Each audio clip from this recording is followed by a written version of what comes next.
예, 강의 시작 전에 몇 가지 안내를 좀 하겠습니다. 우선 출석 점검 관련한 안내를 좀 하겠습니다. 여러분들 쪽지를 받고 내고 여러 가지 굉장히 번거로운 것 같아서요. 저희가 학생들 의견을 좀 듣고 조교들과 상의해서 방식을 좀 바꾸기로 했습니다. 오늘부터.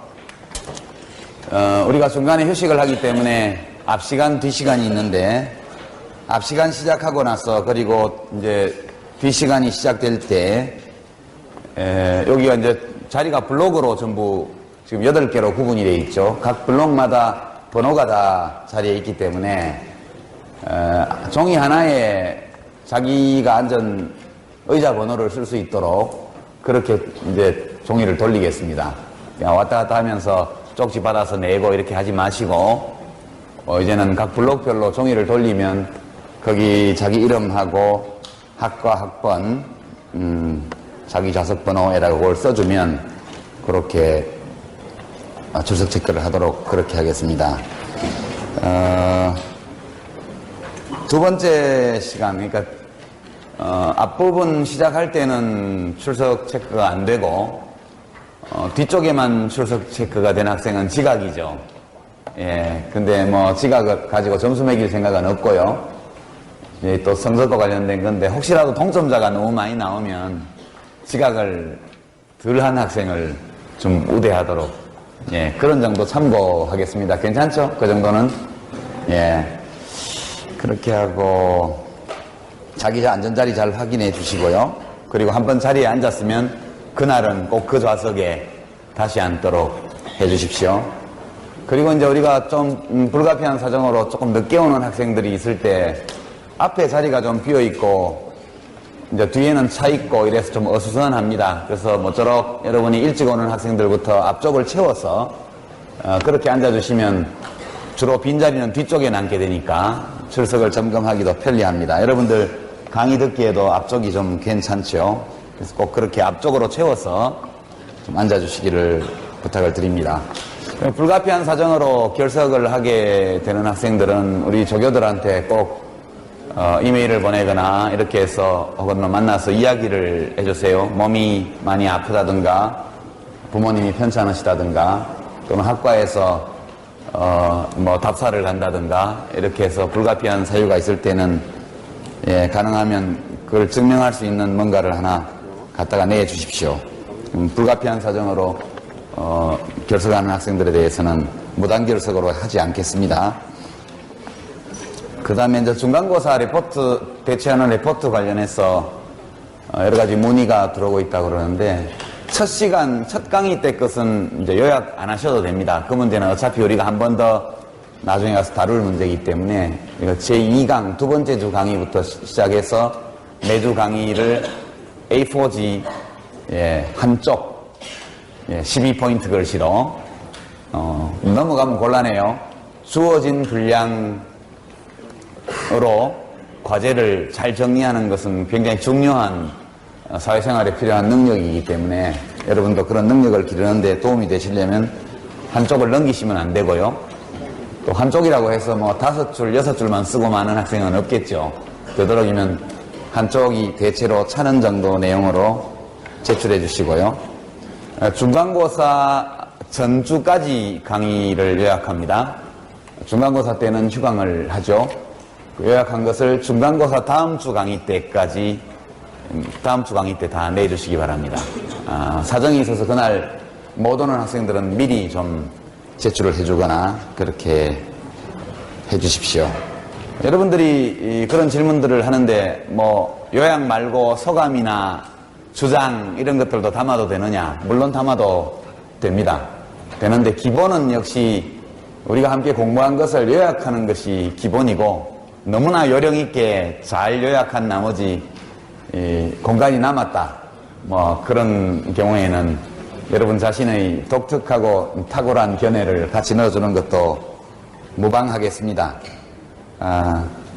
제대로 요약하지 않고 주관적 견해만 써버리면 좀 곤란하죠. 예, 그 점을 좀 유념해 주시고요.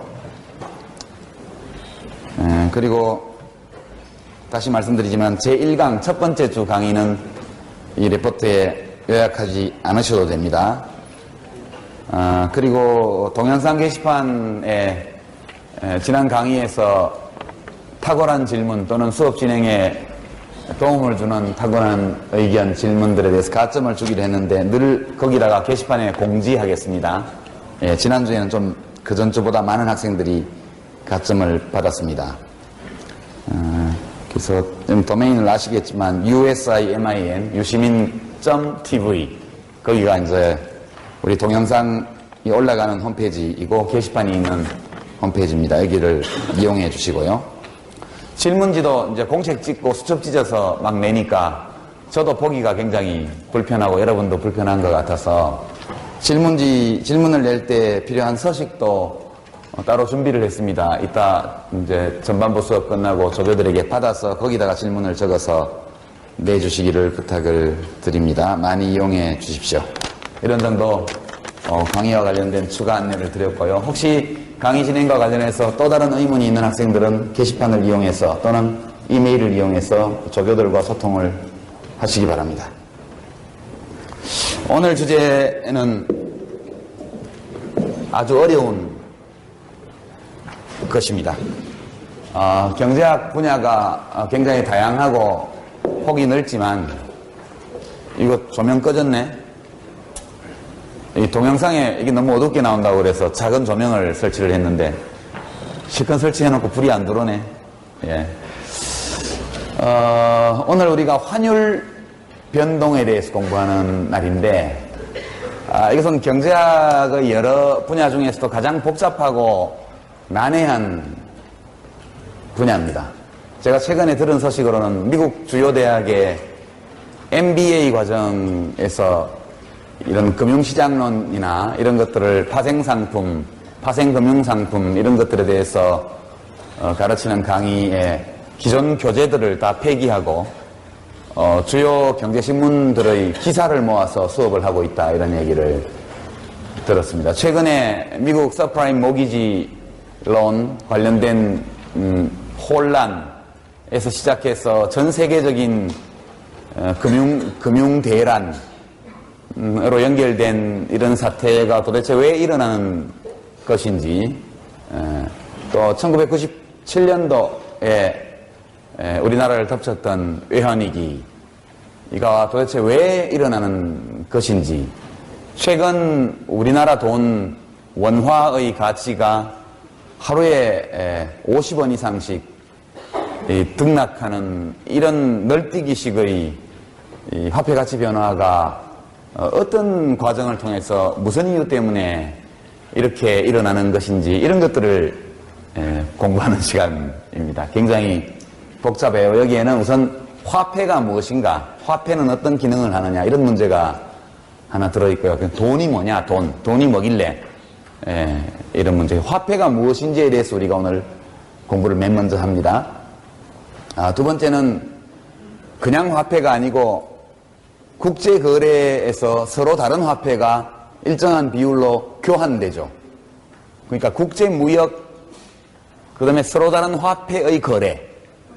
화폐는 이따 다루겠지만 뭘 거래하는 데 필요한 매개 수단인데 화폐 자체가 거래 대상이 되어 있죠. 그래서 돈과 돈이 서로서로 바꾸어지고 거래되는 이런 시장이 왜 생겼고 어떻게 기능하고 있는지 이런 것들을 또 봅니다. 아울러서 이런 국제 간의 거래들이 어떤 식으로 파악되고 어떻게 분류되는지, 그리고 그러한 국제 간의 거래가 이런 화폐의 움직임과 어떻게 관련되어 있는지 이런 것들을 그 다음 단계에서 보고요. 마지막 단계에서 어떤 경우에 1997년도와 같은 그런 하나의 국민 경제, 개방 경제가 지불불능 상태에 빠지는 외환 위기가 올 수 있는지, 그때 일어났던 그 사건과 최근 우리가 목격하고 있는 국제금융시장의 대혼란 또는 원화가치의 굉장히 급속한 하락, 소위 9월 위기설, 9월이 다 갔으니까 위기는 없었죠. 소위 말하는 위기. 그러나 뭐 또 10월에 그런 일이 없으라는 보장은 없고, 그래서 지금 우리가 목격하고 있는 이러한 금융시장의 요동현상, 이런 것들이 어떤 물질적인 근거 또는 실체적 근거를 가지고 있는지, 10년 전의 그 사건과 최근 사태 사이에는 어떤 유사점과 어떤 차이점이 있는지, 이런 것들을 마지막에 공부하게 됩니다. 그 전반부 강의에 다 다룰 수는 없고요. 전반부 강의를 듣고 나면 여러분의 머릿속에 쉬는 시간에는 아하, 97년도 외환위기와 같은 사건이 이런 식으로 일어날 수 있겠구나 라든가, 또는 지금 우리가 보고 있는 이런 현상들이 98년도와 이런 점에서 유사하구나, 97년도와, 또는 다르구나, 이런 느낌들을 여러분이 좀 가지게 되기를 희망합니다. 그것이 오늘 수업의 목표입니다. 여러 가지 궁금한 점들이 많을 것이기 때문에 쉬는 시간에 뭐 어떤 주장을 하기는 어려울 정도로 전문적인 영역이긴 하지만, 여러분의 소박한 질문 이런 것들을 하다 보면 제가 미리 생각하지 못했던 그런 문제들에 대해서도 뒷부분에 다루게 되지 않을까 이렇게 생각을 합니다. 먼저 돈이 뭐길래, 돈에 대해서 한번 생각해 보는 시간입니다. 돈은 악마의 금전이다, 그런 표현도 있듯이 돈이 이게 참 굉장히 큰 문제예요. 돈이 많아도 문제, 너무 없어도 문제. 한 개인도 그렇고 국가도 그렇고, 돈은 너무 많아도 안 되고 너무 적어도 안 되는 그런 것입니다. 우선 화폐, 유식한 말로. 오늘의 주제는 이렇게 정했죠. 내가 안내를 그렇게 했나요? 환율의 마법. 정말 마법적인 현상입니다. 우선 화폐는 여러분이 다 알고 있는 내용입니다. 화폐는 교환의 매개 수단이죠. 교환을 매개하는 수단입니다. 그러니까 화폐의 정의는 지불 수단, 뭔가를 가져오면서 그 대가로 뭔가를 지불할 때 그것을 지불하는 수단으로서 손쉽게, 이게 아주 중요합니다. 손쉽게 사용할 수 있는 자산, 이렇게 말합니다. 가장 일반적인 화폐에 관한 정의, definition이 되겠습니다. 화폐는 우선 지불 수단이 될 수 있어야죠. 어떤 이유에서건 사람들이 그것을 지불 수단으로 받아들여야 됩니다. 다양한 이유가 있을 수 있지만 어쨌든 그 다음에 손쉽게 사용할 수 있어야 돼요. 지불 수단으로 굉장히 잘 받아들이는 거지만 손쉽게 사용할 수 없으면 화폐로 쓸 수가 없습니다. 예컨대 뭐 구석기 시대에 무거운 돌멩이를 굴려서 화폐로 사용한다, 곤란하겠죠. 그러니까 손쉬운 것 때문에 한때 인류 역사에는 조개 껍데기 또는 귀금속 이런 것들이 화폐로 사용되었습니다. 이게 손쉽게라는 뜻은 임의적으로 분할이 가능해야 돼요. 조금씩 분할할 수 있어야 됩니다. 화폐 한 단위, 10단위, 100단위로 구분할 수 있는 거, 쉽게 가지고 다닐 수 있는 거, 변조나 위조가 어려운 거, 뭐 이런 조건들이 여기 다 들어있습니다. 그 다음에 자산이에요. 자산. 화폐 그 자체가 어떤 가치를 가지고 있어야 돼요. 화폐 그 자체도. 화폐도 자산의 한 형태입니다. 그러니까 여러분이 생각을 해보시면 오랜 세월 이전에는 귀금속이 주로 화폐로 사용이 됐다는 걸 알고 있죠? 귀금속이 화폐로 사용됐습니다. 귀금속은 세월이 가도 변하지 않고, 금이나 은 같은 것들은 녹여서 쉽게 이 작은 단위로 분할할 수 있고, 그렇게 무겁지 않고, 그건 너무 흔하지 않았어. 아주 귀한 것이어서 화폐량이 한꺼번에 막 늘어날 가능성도 별로 없죠. 금이라는 것은 하나의 보통 보는 사유제입니다. 사유제. 금은 사유제죠. 시장에서 다 거래되고 그렇습니다. 그러나 금이 가진 이런 성격 특성 때문에 금이 화폐로서 잘 사용될 수 있는 그런 조건을 가지고 있어서 금이 사용됐습니다. 하여튼 이런 것이 화폐인데, 화폐가 하는 역할은 역할은 세 가지로 정리할 수 있습니다. 이 화폐는 인류 문명이 발견한 가장 위대한 발명품이라고 말할 수 있습니다. 정말 신기한 것이죠. 우리가 늘 화폐를 보기 때문에 이게 별로 신기할 것이 없다는 느낌도 들지 모르지만 이것은 정말 신기한 인간의 피조물, 인간이 만든 창조 작품입니다. 화폐의 역할은 첫 번째는 교환의 매개 수단입니다. 교환을 매개합니다. 이것도 아주 평범한 얘기지만 화폐가 없다고 한번 가정해보죠. 화폐 없이 거래하는 것.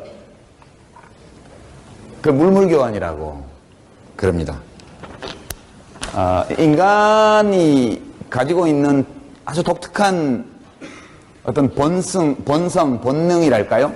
행동 양식 중에 하나가 교환입니다. 교환. 어떤 다른 동물 정도 교환하는 동물은 없습니다. 인간처럼. 물론 동물끼리 살다 보면 사자들이 함께 힘을 합쳐서 소를 한 마리 사냥해서 같이 나눠 먹죠. 그렇지만 어떤 사자가 물어뜯어서 잡은 소를 뜯어 먹으면서 그 대가로 다른 사자가 뭘 주는 것을 본 적은 없죠. 교환한다는 것, 무엇과 무엇을 자꾸 바꾸는 것은 인간이 가지고 있는 아주 어떤 진짜 유전자에 새겨져 있는 본능 중에 하나입니다. 화폐가 없다면 어떻게 교환할까요? 물건과 물건을 바로 교환해야 되죠. 그래서 소를 키우는 사람하고 신발을 만드는 사람 둘이 사는 세상이 있다고 가정해보죠. 그 소 한 마리, 이제 사람들이 신발 만드는 사람은 소고기를 먹고 싶고 소를 키우는 사람은 신발이 필요해요. 둘이 마주치려면 굉장한 행운이 따라야죠. 어디 신발을 주는 대신 소고기를 원하는 사람이 있는지를 찾아다녀야 됩니다. 그죠? 굉장히 만나기 어려워요. 우연히 마주칠 수는 있겠죠. 두 번째, 둘이 교환 비율을 정해야 되는데 소 한 마리와 신발 몇 켤레를 교환해야 될까요? 아마 그 신발 만드는 사람은 1년 내내 만드는 신발을 다 줘야 소 한 마리를 구할 수 있겠죠. 그리고 그날 하루 먹을 만큼 먹고 나머지는 버릴 수밖에 없죠. 그러니까 소 한 근을 먹고 싶으면 소고기를, 소 한 마리를 잡아야 되는 그런 결과가 됩니다. 더더군다나 소 한 마리와 신발의 교환 비율에 대해서 둘이 합의해야 돼요. 이것이 두 번째 우연입니다. 처음에는 그 두 거래 당사자가 만나야 하고, 두 번째는 둘 사이에 교환 비율이 합의되어야 됩니다. 굉장히 불편한 거래 방식이죠. 대개 이런 것은 이제 한 국가가 거의 망해서 더 이상 그 국가의 화폐가 유통되지 않는 그런 상황에서 물물교환이 금방 생겨납니다. 전쟁이 터졌을 때, 이럴 때 패전의 멍에를 쓴 나라의 화폐는 통용되지 않죠. 그러면 사람들은 물물교환을 하게 됩니다. 물물교환이라는 것은 인간의 문명이 수천 년 뒤로 돌아간다는 뜻입니다. 이 이중의 우연, 거래가 성립되는 데 필요한 이중의 우연으로부터 인간의 경제생활을 완전히 해방시킨 것이 화폐입니다. 정말 위대한 발명품이죠. 누가 발명했는지는 안타깝게 알려져 있지 않습니다.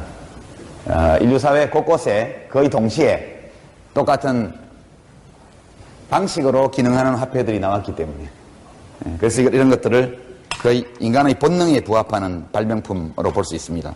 두 번째는 가치척도 또는 계산의 단위.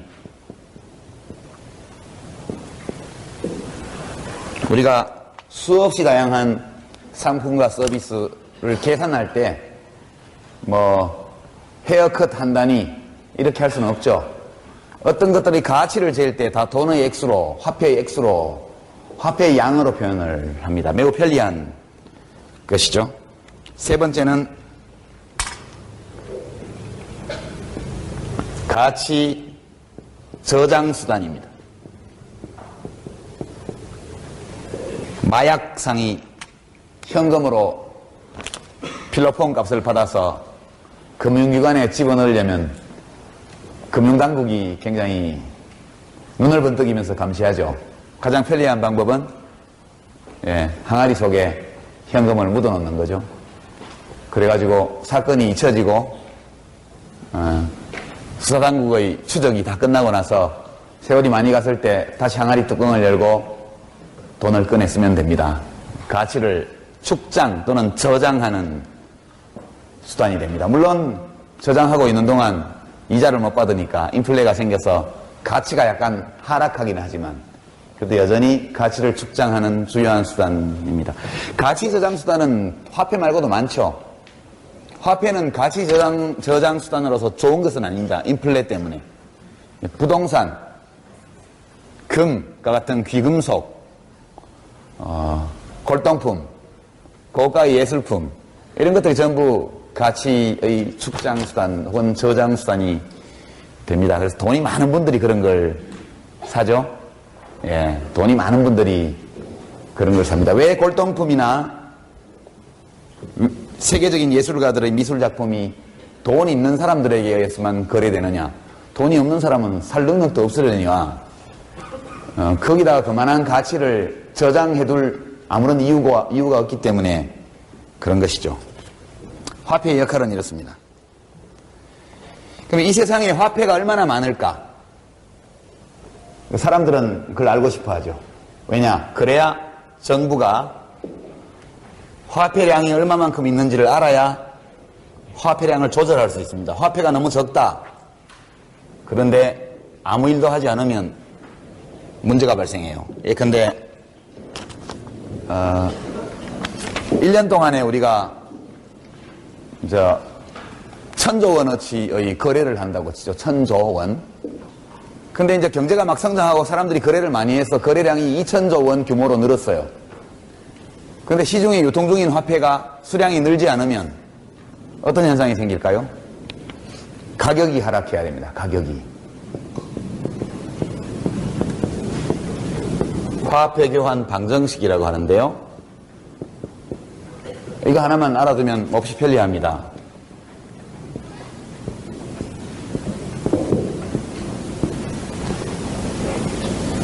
여기서 M은 보통 말하는 통화량입니다. 통화량. V는 화폐 유통속도입니다. 유통속도. P는 물가 수준입니다. 물가. Q는 거래량입니다. 이것은 원래 방정식이 아니고 항등식이죠. 항등식. 세계 거면 항등입니다. 언제나 같다. 2007년도 작년에 대한민국에서 이루어진 모든 거래에는 화폐가 상품과 서비스가 가는 반대쪽으로 화폐가 흘러갔죠. 그러니까 거래된 것의 양에다가 그 거래된 상품의 가격 수준을 곱하면 그것이 화폐 액수로 표시된 거래 총량입니다. 그죠? 이게 근데 1000조 원이다. 그러면 여기 좌변도 1000조 원이 있어야 돼요. 항상. 만약 화폐량이 100조 원이라면 이 화폐가 10번 돌았어야 된다는 얘기입니다. 10번. 거래에 10번 쓰였다는 뜻입니다. 사후적으로 계산을 해보면 언제나 같을 수밖에 없죠. 누군가가 돈을 받지 않고 물건을 그냥 준 걸 제외하고 돈을 받고 거래한 걸 다 따지면 항상 이 방정식이 이것이 성립합니다. 항등입니다. 항등. 이것을 왜 방정식이라 그러냐면 자 이제 이 약자가 뭘 의미하는지는 여러분이 다 알았습니다. 화폐 유통속도는 화폐가 평균해서 몇 번 그 기간 동안 거래에 사용되었느냐를 나타냅니다. 이걸 바꾸면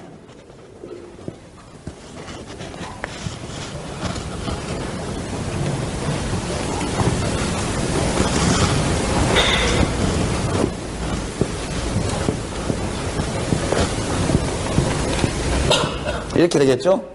Q를 그냥 반대쪽으로 넘겼습니다. Q를 반대쪽으로 넘기면 MV를 곱해서 Q로 나눈 것이 물가 수준을 나타내는 거죠. 여기서 통화량이 일정하다고 합시다. 일정하다는 뜻은 바를 위에 설치합니다. 바를 설치하면 이 통화량이 정부가 통화량을 변화시키지 않아서 통화량이 일정하다고 가정하고 이 경제가 성장하지 않는 경제여서 같은 규모의 거래만 계속 일어나는 나라라고 생각해보죠. 아니, 이게 아니다.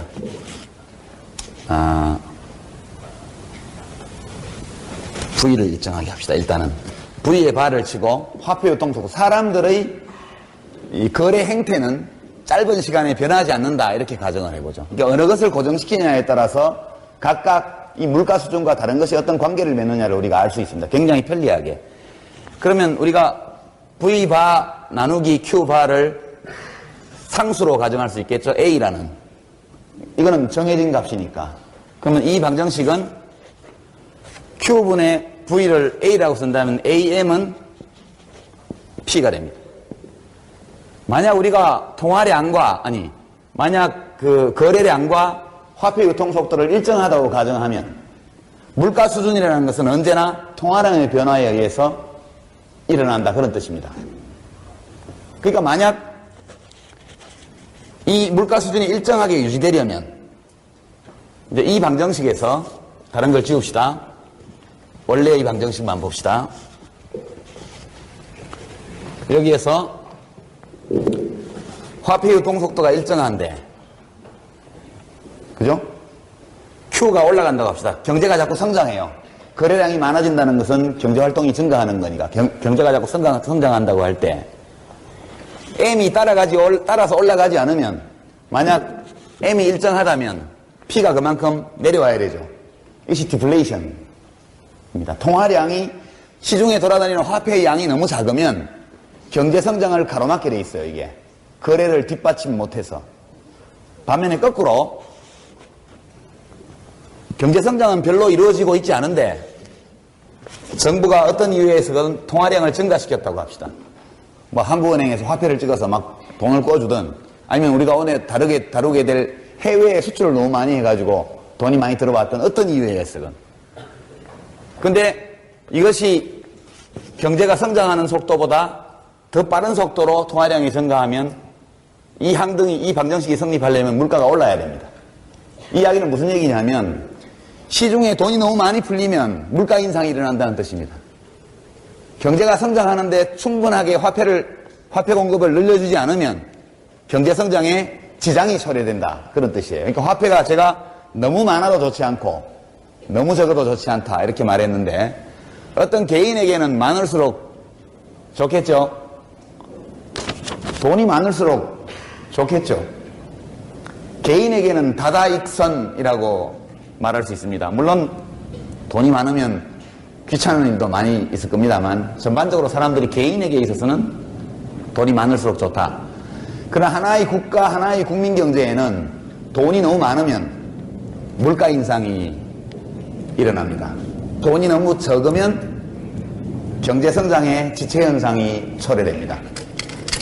이 화폐교환 방정식이라는 것이 아무 의미가 없는, 그야말로 트리비얼하다는 논리학에서 옳은 얘기인데 별다른 의미가 없는 공자님 말씀 같은 거를 트리비얼하다고 얘기를 하는데요. 이것은 항등입니다. 항등이지만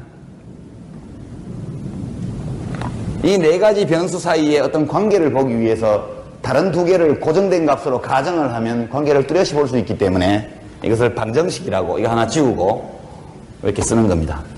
이건 이제 보통 전공 과정에서 경제학 하는 학생들이 배우는 건데 이것은 매우 편리한, 누구나 다 이해할 수 있습니다.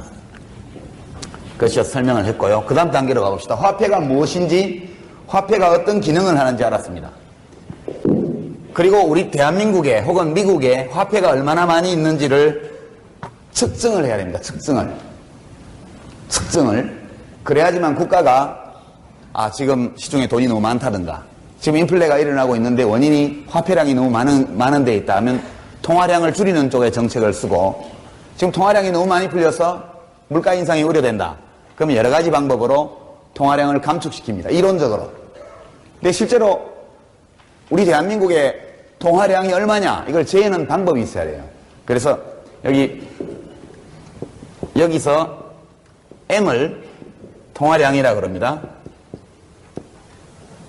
여기서 통화 또는 화폐라는 것은 지불수단 또는 교환의 매개 수단으로 쓰이는 모든 것들을 통칭하는 거죠. 현금만 말하는 게 아닙니다.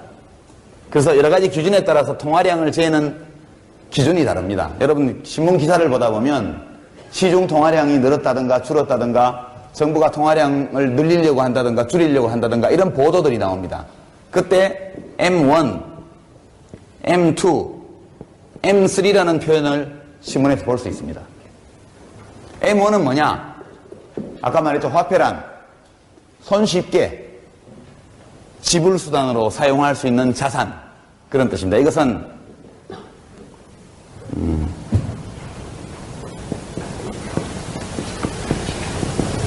시중에 풀려있는 화폐, 한국은행에서 발권해가지고 시중에 돌아다니는 모든 지폐와 동전 또는 화폐량이라는 표현보다는 현금, 유통 중인 현금 이렇게 얘기하죠.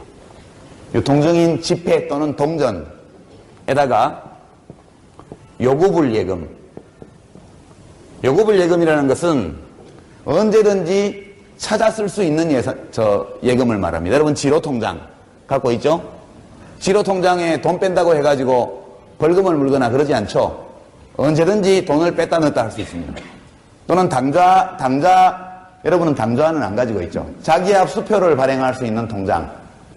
그 통장에 들어있는 액수가 뭐 100억이다 그러면 그 사람은 수표를 막 발행해도 되죠? 수표는 현금과 마찬가지입니다. 수표를 발행할 수 있는 당좌예금. 여하튼 돈을 뺀다고 해서 아무 손해를 보지 않는 그와 같은 형태의 예금을 합쳐서 M1, 제일 작은 단위입니다. 이것이. 두 번째 M2는 M1에다가 저축성 예금을 더합니다. 저축성 예금. 저축성 예금은 정기예금, 정기적금, 요새 머니마켓 펀드라 그래서 MMF라고 그러는데요. 뭐 이렇게 금융기관에 맡겨가지고 시중에서 돈 굴리고 그러는 동시에 자기가 언제든지 지로통장처럼 또 찾아 쓸 수 있는, 크게 손실 보지 않고 이게 약간의 손해를 봅니다. 여러분 정기적금이나 예금을 하다가 중간에 해지하면 뭐 해지 수수료 뭐 등등 해서 돈을 좀 떼고 주죠. 약간의 손실을 받기는 하지만 필요하면 언제든지 현금처럼 쓸 수 있는 그런 자산 형태입니다. 저축성 예금이. M3는 제일 큰 개념입니다. M2에다가 기타 금융자산 또는 금융을 관로에 넣고 자산. 심지어는 부동산도 지불수단으로 쓸 수 있죠. 그렇지만 부동산 같은 경우에는 급매물로 내놓으면 손해를 엄청나게 보니까 사람들이 이것을 지불수단으로 쓰지 않습니다. 그러나 보험, 종신보험 같은 거 뭐 들은 지 한 15년, 20년 됐다. 급하면 해약해가지고 돈을 찾았습니다. 지불수단으로 사용될 수 있는 거죠. 이 M3는 거의 쓰지 않습니다. 우리가 보통 가장 많이 쓰는 통화량 지표는 M2입니다. M2. 신문기사에서 시중에 통화량이 너무 많다 이렇게 얘기를 하면 이 M2의 규모가 너무 크다 이런 뜻이 됩니다. 여기 MV라고 썼을 때 여기 M2V라고 쓰면 되는 것이죠. 여기서 쓰는 M이라는 것의 범위는 M1 유통현금, 요구불예금, 거기에다가 저축성 예금을 포함한 이 전체 크기를 시중통화량이라고 합니다. 이것은 단순히 그냥 금융시장에서 경제 동향을 판단하기 위한 통계적인 목적으로 사용하는 그런 계측단위입니다. 계측단위. 그렇게 이제 설명을 하고요. 시간이 벌써 이렇게 됐네. 자, 여기까지 우리가 돈에 대해서 살펴봤습니다. 그 다음에는 외국돈, 우리 돈 말고 외국돈에 대해서 살펴봅니다. 외국돈도 우리 돈과 꼭 마찬가지의 돈입니다. 그 나라 안에서는 지금 설명한 화폐의 기능, 화폐의 역할, 화폐량의 측정 방식까지 다 동일한 것들을 사용합니다. 외국 돈이 문제가 되는 것은 외국 돈을 외화라고 그래요. 외화 또는 외환이라고도 합니다. 외환이 문제가 되는 것은 대한민국이 다른 나라하고 거래를 하기 때문이죠. 상품이나 이제 재화나 서비스가 오면 그 대가로 우리는 화폐를 줘야 되고요. 우리가 자동차와 핸드폰을 다른 나라에 주면 그 나라에서 화폐를 받아와야 합니다. 그렇지 않으면 거래가 성립되지 않죠. 반드시 상품과 서비스가 어느 한쪽으로 흘러가면 반대쪽으로는 화폐가 흘러들어옵니다. 그런데 국제 간에 거래되는 그런 서비스와 재화의 거래의 지불수단으로 사용되는 화폐는 아무 나라 화폐나 사용될 수 있는 게 아니죠. 신뢰성이 있는 화폐라야 지불수단으로 사용됩니다. 만약 금 같은 귀금속이 뭐 한 1년 지나가지고 썩어버린다. 그러면 화폐로 사용됐을 리가 만무합니다. 그래서 뭐 물고기라든가, 그죠? 배추라든가 이런 것들은 화폐로 사용될 수 없는 것이죠. 대한민국의 원화는 우리나라 안에서는 아무 문제 없이 통용되지만 국제 무대에 나가면 신뢰를 얻고 있지 못하죠. 지불수단으로 사용할 수가 없습니다. 국제시장에서는. 물론 필리핀, 뭐 말레이시아, 인도네시아 이런 데 관광 가가지고 천원 한국 돈도 받아요. 가능하죠. 국지적으로 중국이라든가 이런 데 가면 통합니다, 그게. 그렇지만 전반적으로 국제거래에서는 사용되지 않는 화폐입니다. 우리는 국제거래를 하기 위해서는 달러로 표현되는 주요 국가의 화폐를 손에 넣어야 돼요. 그것이 유로, 달러, 엔, 그 세 가지가 지금 제일 중요한 국제적인 통화입니다. 그것을 통칭해서 그냥 달러라고 하죠, 달러. 그냥 달러라고 합시다. 달러 가지면 세계 어디 가서도 거래가 되니까요. 여기 대한민국입니다. 여기 외국입니다. 여기에서 미국을 외국이라고 하죠. 세계에는 한국과 미국 두 나라만 있다. 이렇게 가정하면 됩니다. 그러니까 한국을 제외한 모든 나라를 다 묶어서 외국 이렇게 얘기합니다. 여기 상품, 서비스가 외국으로 수출되죠. 그럼 여기로 달러가 옵니다. 우리가 여기서 상품이 아니라 재화와 서비스, 이걸 통칭해서 상품이라고 그러죠. 여기서 마찬가지로 재화와 서비스를 우리가 사오면 반대로 달러가 가야만 합니다. 우리가 수출을 왜 하느냐? 수입하기 위해서. 수출은 선이고 수입은 악인 것처럼 생각하는 경우가 많죠. 그러나 사실은 진실은 그게 아니고 수입이 선입니다. 선. 종이 쪽지에다 잉크 묻혀갖고 내보내면 외국에서 만든 좋은 물건이 다 들어오잖아요. 그만큼 좋은 게 어디 있어요? 수입은 선이고 수출은 악입니다. 수입하려니까 달러가 필요하고 달러를 벌려니까 수출을 할 수밖에 없는 거죠. 종이 위에 미국 연방준비은행 뭐 글씨 써진 잉크 발라놓은 그거를 받고 엄청나게 힘들어서 만든 걸 다 주잖아요. 우리가 미국에. 수출은 악이죠. 수입이 선입니다. 근데 수입을 하려면 수출을 해야 되니까 수출이 선인 것처럼 이야기하는 거죠. 소비는 선이고 저축은 악이죠. 그죠? 소비하면서 사는 게 좋지 맨날 저축하면서 사는 게 좋습니까? 근데 미래에 더 많이 소비하려면 지금 저축을 해야 되니까 그래서 저축이 선인 것처럼 이야기되는 거죠. 일하는 건 악이고 노는 건 선이다. 저는 그렇게 생각합니다. 왜 노는 게 선이고 일하는 게 악일까? 평생 일만 하면서 소비는 최소한으로 하는 인생과 평생 놀고 먹으면서 맨날 여가 생활만 하는 인생, 어느 쪽을 여러분이 택하겠어요? 당연히 거의 모든 사람이 후자를 택하죠. 먹고 놀려면 돈이 있어야죠. 돈을 벌기 위해서 일을 하는 겁니다. 그렇죠? 예, 큰 회사의 회장님들은 일하는 그 자체가 목적인 것처럼 자기 삶의 보람인 것처럼 이렇게 착각하시는 분들도 굉장히 많아서 뭐 주 40시간 노동제 이러면 이렇게 놀아가지고 나라가 어떻게 되겠어? 놀기 위해서 경제성장 하는 것이죠. 사실은 우리가 갖고 있는 많은 관념들이 도착되어 있습니다. 제일 좋은 거는 재화와 서비스를 외국에서 가지고 오는 게 제일 좋아요. 그럴 수만 있다면. 세상에 공짜가 없기 때문에 이걸 가지고 오려면 반드시 이걸 내보내야 돼요. 그래서 달러가 들어오고 이 달러로 이걸 사올 수 있으니까. 이때 국내에서 거래되는 모든 것들은 원화로 거래됩니다.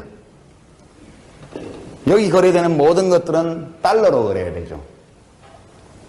여기서 이제 복잡한 외환 거래의 문제가 필연적으로 발생합니다. 그래서 여러분 참고 삼아 잠깐 신문 기사를 읽을 때 참고하기 위해서 몇 가지 개념을 소개하고 갈게요.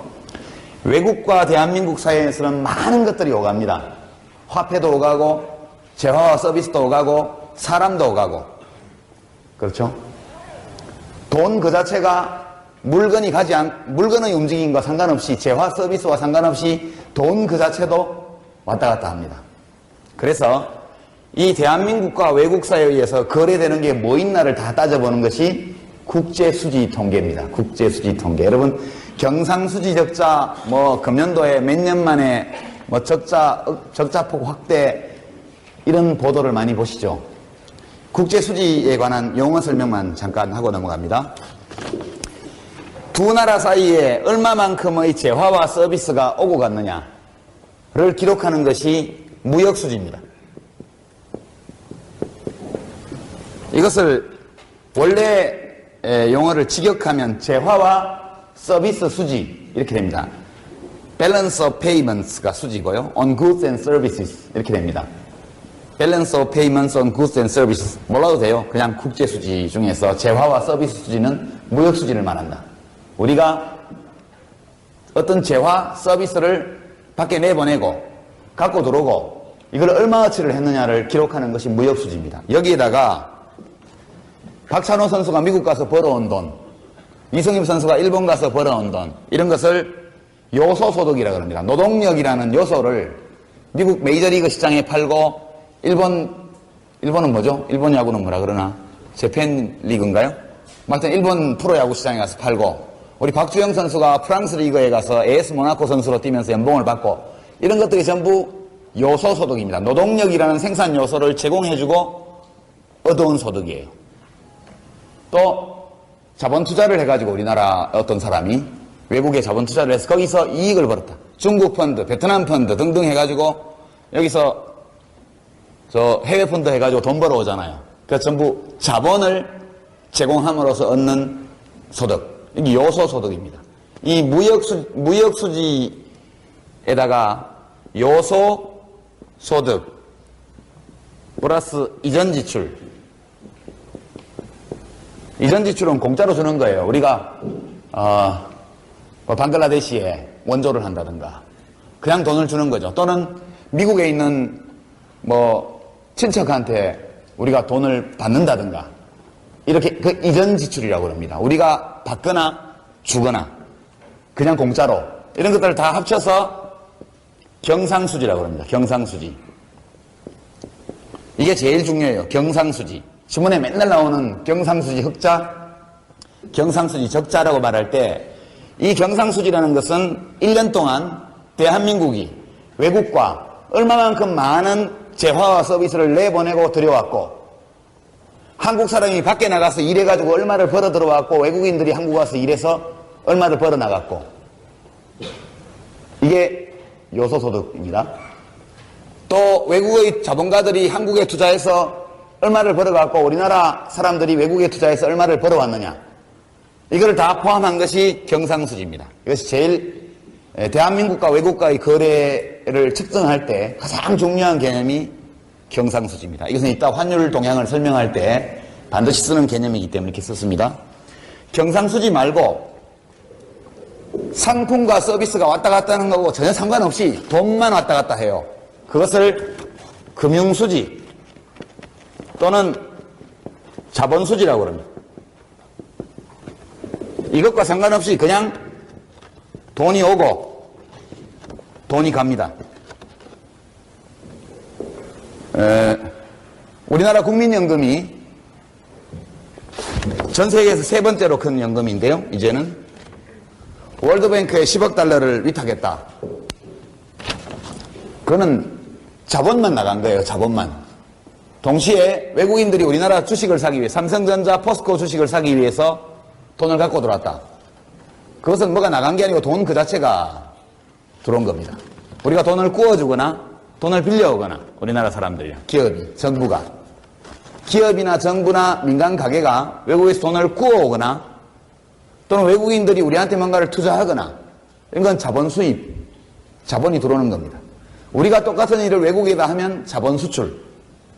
옛날에는 자본 수출은 아주 나쁜 거라고 그랬습니다. 강대국이 약소국을 지배하기 위해서 자본을 수출한다 이렇게 얘기했지만 지금은 자본이 국경을 넘어서 왔다 갔다 하는 시대입니다. 그래서 상품 서비스의 흐름과 전혀 무관한 돈 그 자체의 흐름을 체크하는 것이 금융수지 또는 자본수지라고 말하는 겁니다. 그래서 하여튼 돈만 왔다 갔다 하든 물건이 왔다 갔다 하면서 돈이 같이 반대 방향으로 돌든 1년 동안 돈이 나고 들고 합니다. 근데 나간 돈과 들어온 돈이 똑같다. 그러면 그 나라는 대한민국은 외국과의 관계에서 균형 상태에 있는 거죠. 균형. 대외 균형. 완벽한 대외 균형을 이뤘을 때는 1년 동안 나가고 들어온 돈이 다 똑같다는 얘기입니다. 그러니까 항상 경상수지에다가 자본수지를 더하면 이것이 0이 됩니다. 0. 100억 불어치를 더 팔고 우리가 경상수지에서 이익을 보고 자본수지 면에서 100억 불이 밖으로 나갔으면 마이너스 100억 불이면 이게 0이 되는 것이죠. 대외균형을 이룬 국민경제의 종합수지, 이걸 합친 것을 종합수지라고 합니다. 종합수지.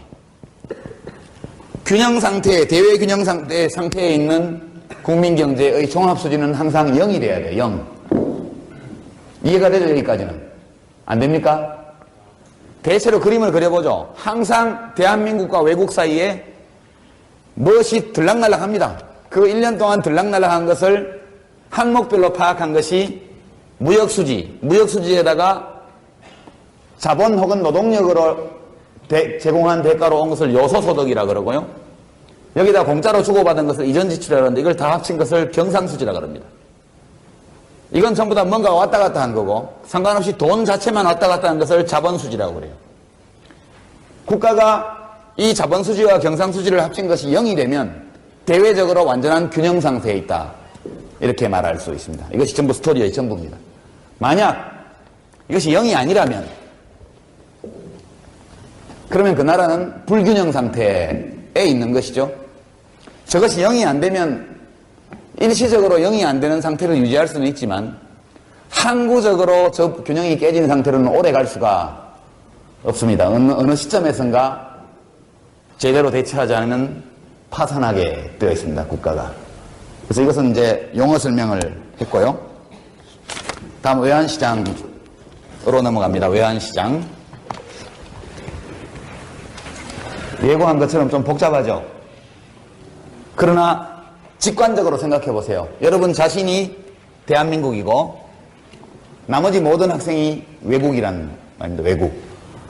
내가 다른 사람들과 오고 거래하거나 뭘 사고 팔고 했거나 혹은 돈을 꿔주고 빌려오고 했던 모든 것들을 다 기록한 것이 국제수지표라고 말할 수 있습니다. 여러분을 국가로 생각한다면 외환이라는 것은 여기서는 달러를 그냥 외환이라고 하죠. 외환이 외국 돈이 여러 개 있건 한 개 있건 원리적으로는 똑같습니다. 환율. 환율이란 뭐냐? 이것은 일반론으로 말하면 자국 화폐로 표시한 외화 한 단위의 가격,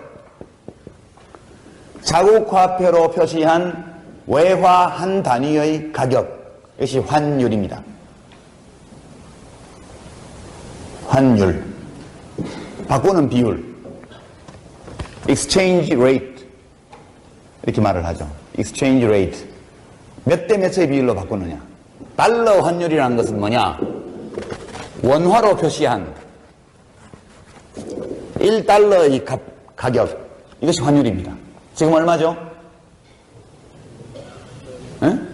1150원쯤 됐나요, 어제? 여기쯤 됐죠? 제 기억에 한 1150원 이쪽 저쪽을 요즘 왔다 갔다 하는 것 같은데, 그러니까 1달러는 1150원이다. 우리 돈으로 표시한 외환, 외국 화폐 한 단위의 가격이 환율입니다. 환율이 올라간다? 그러면 그게 1150원에서 1250원, 1300원 이렇게 되는 겁니다. 그러면 우리 돈의 가치는 올라가나요? 내려가나요? 내려가죠.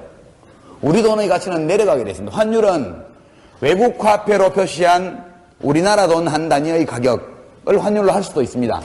미국은 보통 그런 지표를 많이 쓰죠.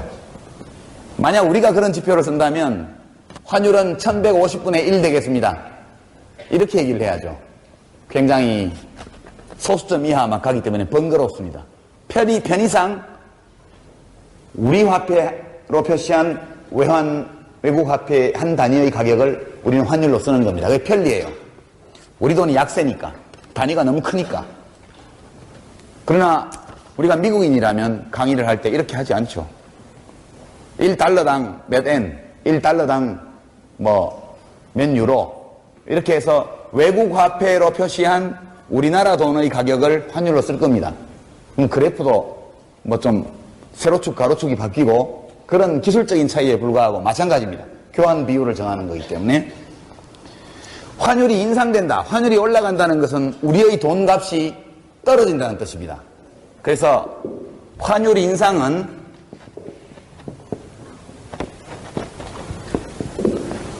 원화의 평가절하라고 합니다. 평가절하. 평가를 깎는다, 그런 뜻입니다. 가치가 내려갔다. 반대로 환율 인하는 원화의 평가절상이라고 합니다. 평가가 올라갔다는 뜻입니다. 환율이 높은 게 좋을까요? 낮은 게 좋을까요? 할 수만 있다면 환율이 낮을수록 좋죠. 우리 돈이 가치가 올라가니까 월급이 안 올라도 세계 무대에 나가면 부자가 되잖아요. 그냥 직관적으로 생각해보죠. 우리가 쓰는 돈인데, 우리나라 돈인데 그게 가치가 높을수록 좋지, 가치가 깎일수록 좋겠어요? 저는 환율이 떨어질 때 지난 5년간 1350원 선에서 920원까지 약 30% 가까운 환율 인하가 이루어지는 동안 굉장히 좋았습니다. 자부심이 생기고, 한국 돈값이 올라가는구나. 한국 돈값이 올라가면 한국 사람 몸값도 올라가는 거. 한국의 물건들이 좋은 평가를 받고 있다는 뜻 아니냐. 똑같이 일해도 달러로 표시하면 소득이 저절로 올라가요. 자부심을 느끼죠. 직관적으로 우리 돈이 비싸다는 것은. 근데 그때도 보도를 보면 환율 1000원 붕괴, 환율 950원 선 위협, 이렇게 나옵니다. 왜 그렇게 나올까요? 그것은 언론 보도가 수출 대기업의 이익을 대변하기 때문에 보도가 그렇게 나오는 겁니다. 너무나 빠른 환율의 하락, 너무나 빠른 환율의 인상은 좋지 않습니다. 그러나 점진적인 환율 하락이나 환율 인상은 그것은 매우 자연스러운 일입니다.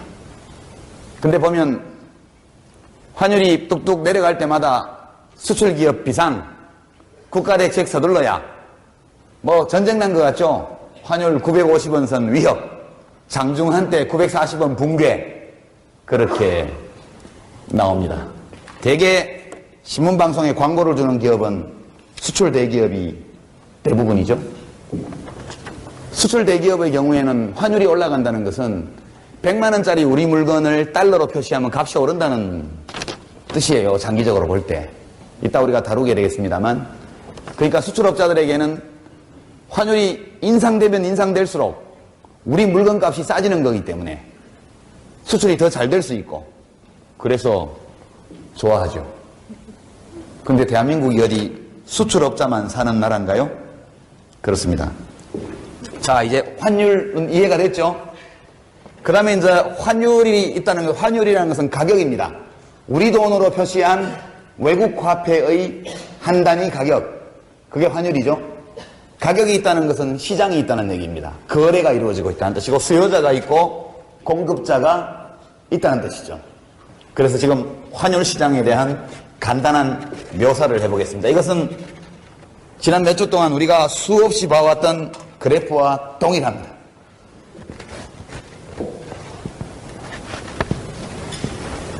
여기 보통 가격 이렇게 들어가 있죠. 여기서는 뭐라고 쓸까요? E라고 할까요? exchange. 예. exchange rate니까 E라고 쓰죠. 이게 환율입니다. 달러 시장을 생각하는 거죠. 달러 시장을. 달러를 사고 팝니다. 달러 자체가, 외환 자체가 거래 대상입니다. 화폐가 교환의 매개수단이고 지불수단인데 화폐 그 자체가 거래 대상이 된 것이 외환시장이죠. 늘 보던 그래프입니다. 이렇게. 여러분도 경제학자가 될 수 있죠. 일단 이 그림만 그릴 줄 알면 예, 경제학자가 됩니다. 이것은 달러의 공급 곡선입니다.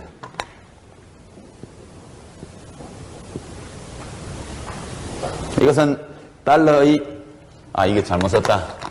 공급 곡선을 S라고 하고 수요 곡선을 D라고 썼.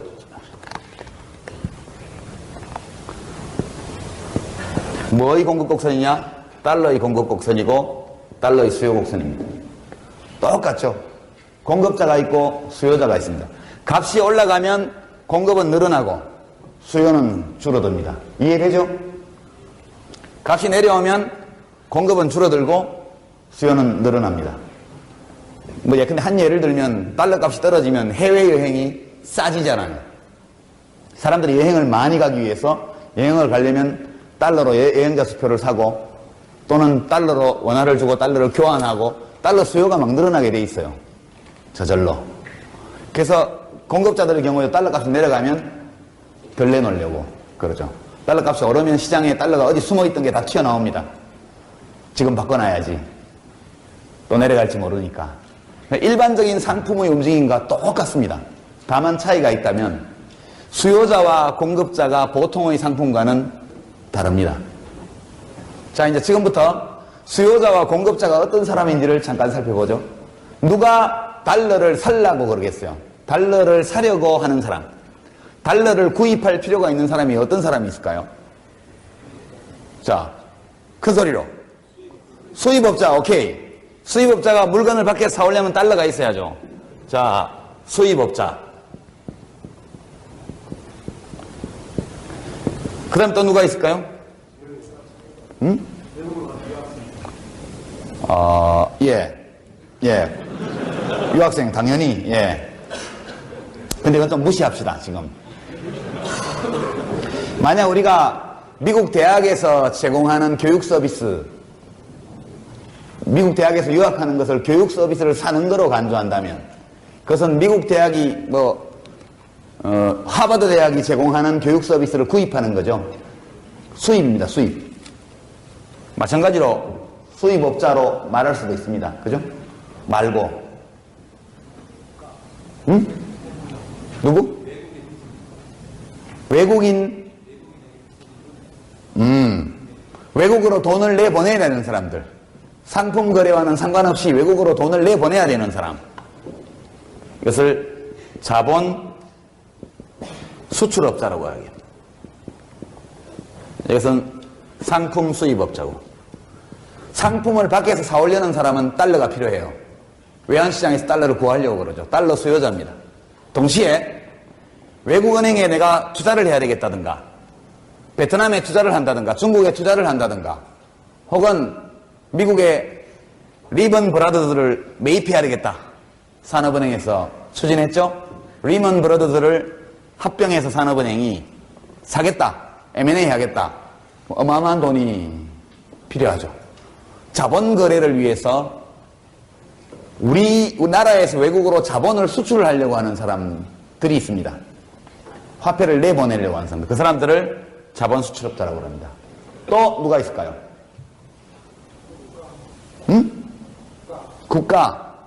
국가도 그렇게 하는 경우가 있는데 마찬가지죠.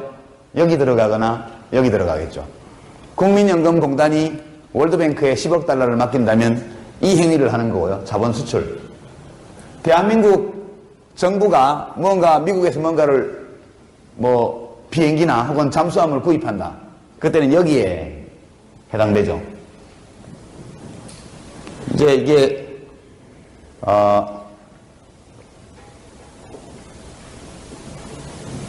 예, 하여튼 둘만 봅시다. 그러면 자본 수출업자, 수입업자. 자본 수출업자를 좀 내국인과 외국인으로 나눠볼 수 있겠죠.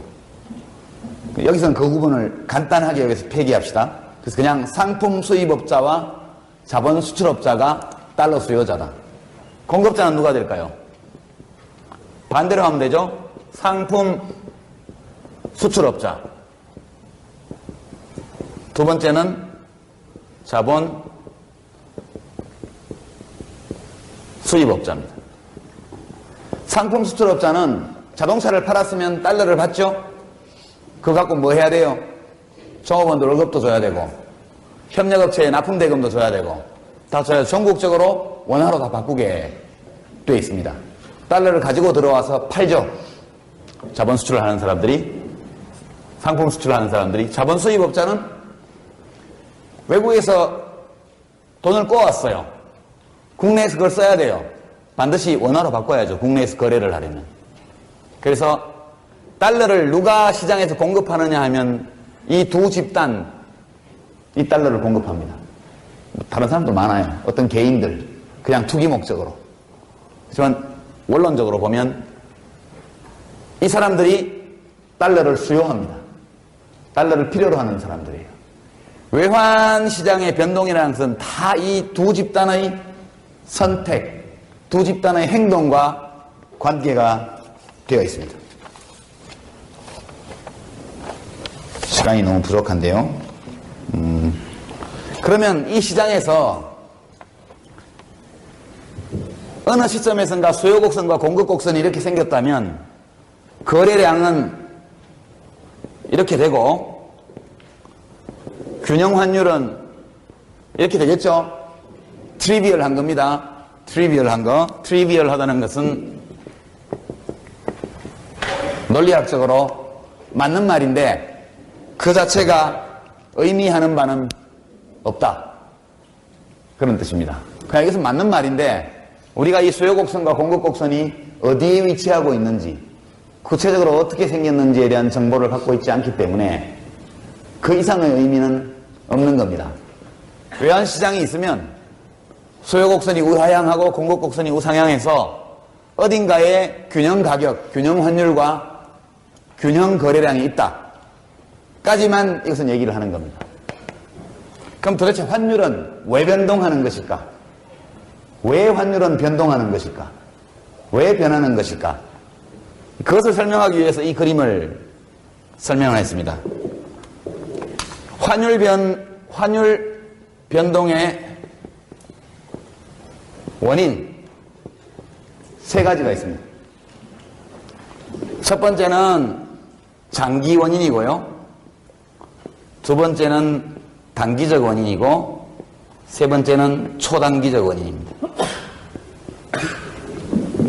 제일 장기적인 원인은 물가입니다. 물가. 두 나라가 한국과 미국이 거래를 하고 있는데 두 나라가 교역을 하고 있어요. 아무런 변화가 없다고 합시다. 해마다 똑같은 양의 상품과 서비스가 거래되고 해마다 똑같은 양의 자본 거래가 이루어진다고 가정하죠. 두 나라는 모두 성장률이 제로고 인구도 그대로고 기술 수준도 그대로고 아무것도 변하지 않는 스테디 스테이트 상태, 평형 상태에 있다고 가정을 하는 거예요. 근데 어떤 이유에 의해서 그 이유라면 예컨대 한국은행이 갑자기 돈을 찍어서 통화량을 늘렸어요. 어떤 이유에 의해서든. 그래서 한국의 물가가 2배가 됐다고 하죠. 미국의 물가는 가만히 있어요. 한국의 물가는 2배가 됐어요. 환율이 어떻게 될까요? 환율이 2배로 올라야죠. 자, 이제 가만히 생각해 봅시다. 이 매직펜 하나가 지금 현재 1달러는 1,000원이라고 합시다. 이게 1,000원짜리예요. 1,000원짜리. 미국 수도 1,000원, 미국 수도 1달러, 한국 수는 1,000원. 두 나라 사이에는 거리가 너무 가깝고 인간에게 공간을 순식간에 이동하는 기술이 있어서 운송 비용은 하나도 들지 않는다. 이렇게 가정을 합시다. 들어도 결과는 마찬가지예요. 한국에서는 1,000원, 미국에서는 1달러. 근데 물가가 2배로 올랐다는 것은 이것이 2,000원이 됐다는 얘기죠. 한국에서. 미국서는 여전히 1달러예요. 근데 환율은 1,000원이에요. 여러분이 머리가 좋다면 무슨 일을 할 것 같아요? 응? 미국에서 이걸 사요? 미국에서 이걸 사다가 한국에서 팔면 거지 되죠. 맞나? 맞죠? 부자 되죠. 거지 되죠. 헷갈리죠 지금? 자, 여러분이 미국에서 이거를 1불을 주고 샀다고 생각해봐요. 한국에 오면 얼마에 팔 수 있어요? 2,000원. 그러면 그 2,000원을 다시 달러로 바꾸면 환율은 1,000원이야 지금. 1달러에. 2불이 되죠. 부자가 되겠죠. 미국서 1불 주고 사가지고 한국에 와서 2,000원 받고 팔고 그 2,000원을 다시 달러로 바꾸면 2불이 되니까 2배 장사를 할 수 있죠. 시장 경제에서는 일물 일가의 법칙이 성립해야 합니다. 원 프라이스, 일물 일가.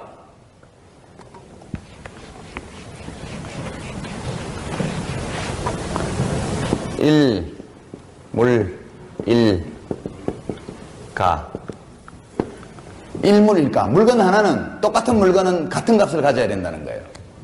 근데 지금 환율이 1달러에 1,000원으로 고정되어 있는데 한국서 물가가 2배로 올랐다는 얘기는 한국에서 똑같은 물건이 2배의 값에 팔리고 있다는 얘기입니다. 이 시공간의 가격 차이를 아비트라지라고 합니다. 아비트라지. 불어인데요. 아비트라지. 시간을 이유로 한 가격 차이.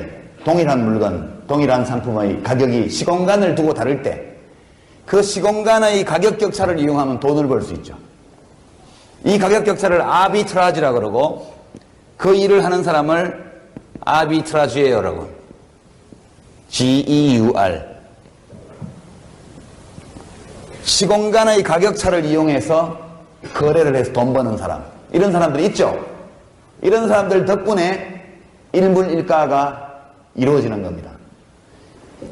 여러분 누구나 다 미국서 1불 주고 사서 한국 가서 2,000원에 판 다음에 달러로 바꾸면 2달러를 가질 수 있다는 걸 누구나 알 수 있죠. 많은 사람들이 그 거래에 나선다고 생각해 봐요.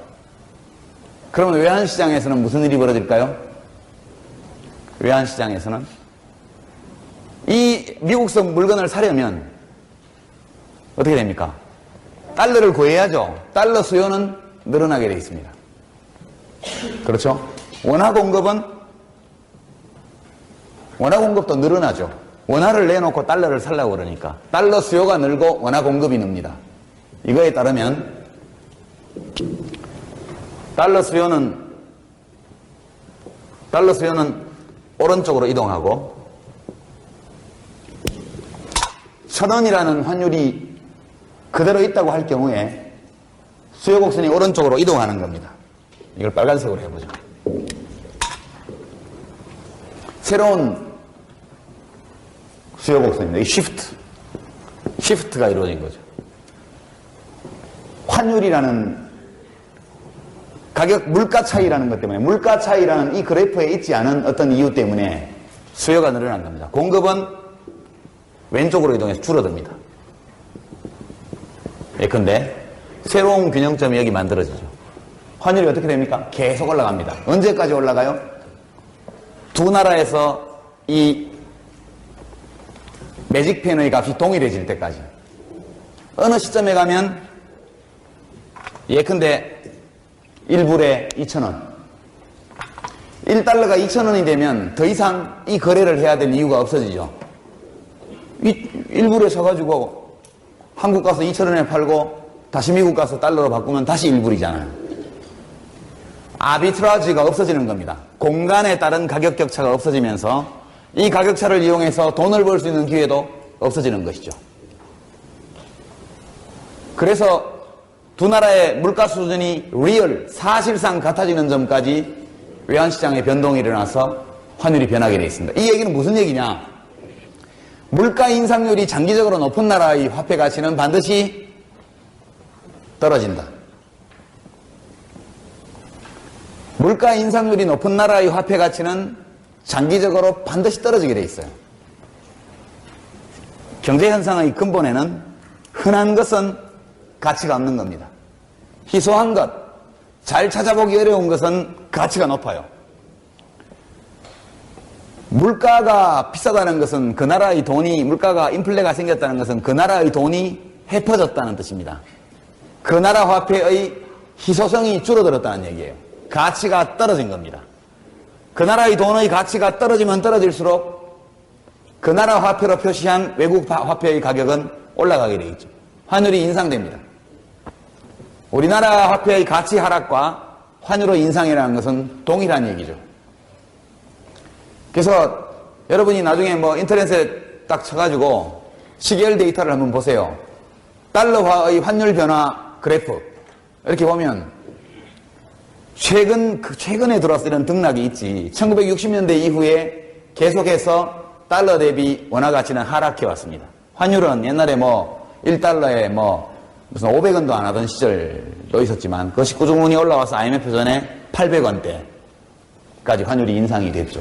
그러다가 갑자기 2,000원까지 올라갔다가 다시 920원까지 내려갔다가 지금 다시 1,150원, 1,200원까지 올라갔죠. 이것은 단기적인 변동이고 이런 단기 변동이 쭉 있지만 큰 흐름을 보면 원화 가치는 지속적으로 하락해 왔습니다. 엔화에 대해서 그전에 유로화 등장 전에 마르크화에 대해서 스위스 프랑에 대해서 홍콩 달러에 대해서 거의 모든 주요한 나라의 화폐에 비해서 한국의 화폐 가치는 계속해서 하락해 왔습니다. 원인이 뭐냐? 통화량 때문이에요. 박정희 대통령 시절에는 돈을 막 찍었다고. 그때는 중앙은행의 독립이니 뭐 이런 게 없었어요. 세금 내라고 그러면 국민들이 불쾌해하죠. 요새 감세 때문에 난리인데 세금 내라고 해서 기분 좋아할 국민이 없잖아요. 가장 손쉽게 세금을 거둘 수 있는 방법, 국가가 돈을 찍어서 푸는 겁니다. 그러면 그 순간 화폐를 가지고 있는 모든 사람들이 조금씩 손해를 봐요. 돈을 가지고 있는 만큼 전반적인 화폐 가치 하락으로 인해서 자기도 모르는 사이에 국가의 세금을 열심히 내고 있는 결과가 되죠. 대한민국은 지난 80년대 중반까지는 통화정책이라고 할 만한 것이 없었어요. 국가가 통화량을 자기 마음대로 조절했습니다. 지속적으로 통화량을 증가시켜서 국민들이 가지고 있는 화폐 자산, 금융자산의 가치를 하락시키고 거기서 오는 이익을 국가가 가져가서 사용을 했던 겁니다. 그래서 1990년대 초까지 원화 가치는 쉴 새 없이 하락의 하락을 걸어왔다. 이렇게 말씀드릴 수 있겠습니다. 저 같은 사람은 어릴 때부터 지금까지 한 10년 전까지 우리나라 돈 가치가 떨어지는 것만 봤지 올라가는 걸 한 번도 못 봤거든요. 그러다 마침내 1990년대에 들어와서 우리 돈 가치가 올라가기 시작하더니 IMF가 나버렸죠. 두 번째 이유는, 그러니까 아주 장기적인 이유는 물가입니다. 물가 인상률이 높은 나라의 화폐 가치는 물가 인상률이 그보다 낮은 나라의 화폐에 비해서 가치가 하락하게 되어 있습니다. 미국의 인플레이율과 한국의 인플레이율은 차이가 굉장히 컸거든요. 1970년대에는 물가 인상률이 25% 이랬습니다. 1년에. 상상이 안 되죠? 1년에 25%, 좀 적게 오르는 해가 15%. 과자 사 먹고 며칠 후에 또 용돈 얻어서 사러 가면 그 사이에 100원 올라 있어요. 오일 쇼크가 왔을 때는 라면이 어제까지 200원이었는데 다음날 가니까 300원이 돼 있고 또 일주일 후에 400원이 되고 이런 정도로 물가 인상이 심했던 나라입니다. 우리나라가. 그래서 이제 그랬던 거고요. 단기적으로는 경상수지입니다. 경상수지. 경상수지 흑자를 보는 나라의 화폐는 가치가 올라가게 되어 있습니다. 지속적으로 경상수지 흑자를 보는 나라, 그러니까 우리가 사오는 물건보다 더 많은 물건을 팔아치운 나라의 화폐 가치는 올라가게 되어 있습니다. 올라가야 정상입니다. 안 올라가면 문제가 생기게 되어 있습니다. 지속적으로 경상수지 적자를 보는 나라의 화폐 가치는 반드시 하락해야 됩니다. 하락하지 않으면 엄청난 문제가 생기게 되겠죠. 왜냐? 경상수지 흑자를 봤다는 것은 수출업자가 내보낸 상품 벌어온 돈이 수입업자가 밖에서 쓴 돈보다 많다는 얘기예요. 그렇죠? 수출업자가 더 많은 돈을 벌어와서 달러를 팔고 원화를 샀어요. 국내에 갖고 들어와가지고. 시중에는 달러 공급이 넘칩니다. 그러면 달러 값은 떨어지게 돼 있어요. 서울 외환시장에서. 그래서 경상수지 흑자를 보는 나라의 화폐 가치는 경상수지 적자를 보는 나라의 화폐 가치에 비해서 올라가게 돼 있습니다. 그러니까 우리나라가 경상수지 흑자를 보면 볼수록 환율은 떨어져야 돼요. 이해가 됩니까? 기본 원리는 흔한 것은 가치가 없다. 그게 기본 원리입니다. 우리가 수출을 많이 해서 달러를 많이 벌어오면 달러가 흔해지기 때문에 달러 가치가 없어지는 거예요. 달러 가치가 줄어든다는 것은 환율이 하락한다는 뜻입니다. 지난 5년간 약 우리가 1000억 달러의 경상수지 흑자를 봤죠. 대한민국이. 지난 5년간 아마 970억 달러인가 그 정도의 경상수지 흑자를 기록했습니다. 누적 5년 동안. 그 5년 동안 달러의 가치는 1350원에서 920원까지 떨어졌죠. 2002년도에 연평균 달러 환율이 대개 1320원, 30원 그쯤 됐습니다. 2007년도에 920원, 925원 연평균 환율이. 그 같은 기간에 약 1000억 달러 정도의 경상수지 흑자를 우리나라가 봤던 거죠. 두 번째 환율 변동 원인은 경상수지 흑자냐 적자냐. 적자 보면 돈값이 없어지고 흑자를 보면 우리 돈값이 올라간다. 그렇게만. 원리는 똑같습니다. 전부 외환시장에서 달러 공급, 달러 수요와 관련된 문제들입니다. 단기적인 거죠. 이거는 단기라는 것은 한 달, 두 달이 아니고 1년, 2년, 3년 정도. 여기서 장기라고 말하는 것은 10년, 20년, 30년을 얘기하는 거고요. 단기라고 하는 것은 1년, 2년, 3년, 4년, 5년 정도를 이야기하는 겁니다. 근데 이 경상수지 흑자, 적자, 물가 수준이라는 것이 하루에 변하나요? 하루에 변하지 않죠. 하루에 달러 환율이 5%, 10%씩 늘뛰기를 합니다. 이 현상은 물가라든가 경상수지와는 아무 관계가 없는 것이죠. 아무 관계가 없습니다. 이것은 순전히 투기적인 이유 때문이죠. 상품 거래나 서비스 거래와는 무관한 자본 거래가 있죠. 우리 주식시장에 외국인 투자자들이 돈 가지고 들어오는 거, 팔고 나가는 거. 이런 것들은 실물 경제의 움직임과는 거의 단기적으로는 무관합니다. 한국의 돈 가치가 떨어질 것이라는 expectation, 예측, 기대가 형성되면 원화 가치가 떨어져야 될 만한 객관적인 일이 생기기도 전에 먼저 원화 가치는 하락합니다. 원화 가치가 상승할 것이라는 기대, 합리적인 예측이 성립하면 실제 그 일이 생기기도 전에 이미 원화 가치는 오르기 시작해요. 왜냐? 사람들은 예측되는 미래의 여러 가능성에 대해서 거기서 생기는 이익에 동참하고자 하니까 투자가들이 또는 다른 말로 투기꾼들이 큰 손들이 이렇게 움직이면 개미들은 다 따라 움직이죠. 이걸 떼거리 행동이라고 합니다. 떼거리 행동. 그래서 herd behavior. herd라는 것은 소떼를 가리킬 때, 양떼, 소떼를 가리킬 때 herd라는 용어를 해야 되는데 달러가 더 오르기 전에 빨리 아들한테 10만 불 송금해야지. 그런 행동. 나쁜 건 아니에요. 누구나 다 환율 상승이 예측되면, 추가적인 상승이 예측되면 더 오르기 전에 사놓는 게 이익이잖아요. 수출 기업들은 환율이 계속 오를 것 같으면 수출 대금을 국내에 안 가지고 들어오는 게 합리적이죠. 그냥 해외 법인에다 묶어 놓는 겁니다.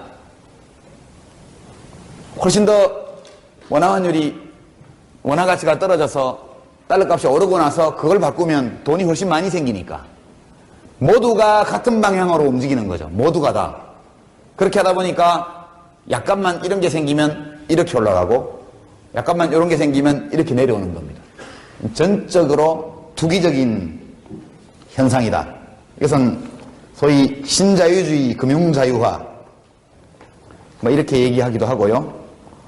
미국식 자본주의가 야기한 사태다 이렇게 말하기도 하지만 적어도 모든 사람들에게 외환 거래의 자유를 부여한 이상은 이와 같은 사태를 근본적으로 막을 수 있는 길은 전혀 없다. 이제 전반부 강의를 여기서 마치겠습니다. 지금 논리의 연쇄가 어떻게 왔는지를 다시 한번 정리하겠습니다. 맨 먼저 우리 돈에 대해서 살펴봤어. 돈이란 무엇이고 화폐란 무엇이고 화폐는 어떤 역할을 하며 한 사회의 화폐량을 측정하는 통화량을 측정하는 기준은 뭔가, 물가와 통화량 사이에는 어떤 관계가 있는가, 이런 것들을 기본으로 우리가 살펴봤습니다. 그리고 한국과 외국 사이에서 무엇이 오가고 있고 상품과 서비스 혹은 자본이 오가는 것들을 통계에서 어떻게 이것을 측정하는지 기록하는지에 관해서 국제수지표, 무역수지, 경상수지, 자본수지 또는 금융수지, 종합수지 이런 개념들에 대해서 살펴봤습니다. 그리고 나서 외국의 화폐가 다른 상품이나 서비스가 그런 것처럼 보통 볼 수 있는 수요자와 공급자가 만나는 시장을 통해서 형성된다는 거.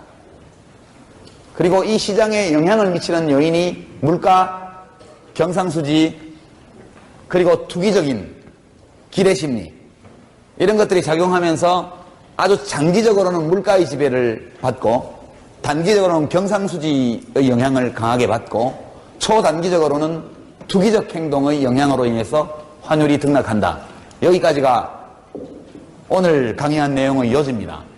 여러분이 좀 더 관심 있는 학생들은 교과서를 찾아보면 훨씬 자세한 설명을 볼 수 있습니다. 그러나 본질적으로는 우리가 흔히 보는 다른 상품이나 서비스 시장과 별로 다르지 않다.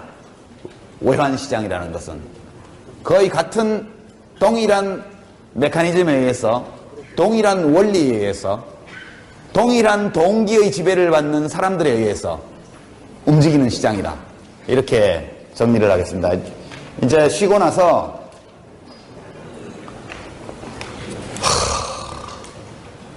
환율 제도에 대해서 제가 쉬고 나서 조금 더 설명을 하고요. 그리고 나서 2007년 외환위기, 97년 외환위기, 그리고 최근의 이 금융혼란에 대한 여러분들의 질문을 기대를 하겠습니다. 그 질문들을 보고 여러분이 궁금하게 하는 것에 초점을 맞추어서 그 두 가지 사건을 다루는 것으로 오늘 강의를 진행하겠습니다. 자, 긴 시간